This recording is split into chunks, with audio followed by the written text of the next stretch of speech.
रामटेक शहरात चोरीच्या घटनांनी पुन्हा डोकं वर काढलं आहे। भगतसिंग वाड परिसरात अज्ञात चोरट्यांनी मेडिकल दुकान फोडून रोख रक्कम आणि इतर साहित्य असा हजारो रुपयांचा मुद्देमाल लंपास केला आहे।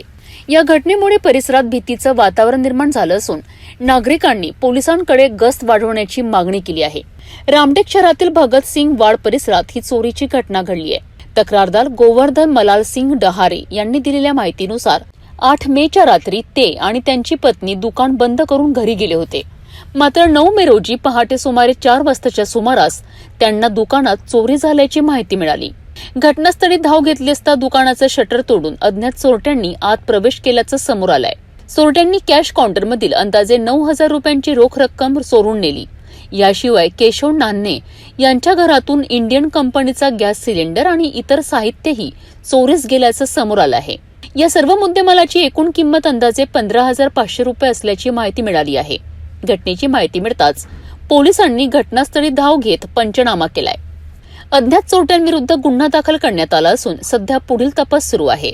शहरात वाढत्या चोरीच्या घटनांमुळे नागरिकांमध्ये भीतीचं वातावरण निर्माण झालं आहे। स्थानिकांनी पोलिसांनी रात्रीची गस्त वाढवावी अशी मागणी केली आहे। रामटेकमधील या चोरीच्या घटनांमुळे स्थानिक व्यापारी आणि नागरिकांमध्ये असुरक्षिततेची भावना निर्माण झाली आहे। आता पोलीस चोरट्यांचा शोध कितपत लवकर लावतात याकडे सर्वांचे लक्ष लागलं आहे।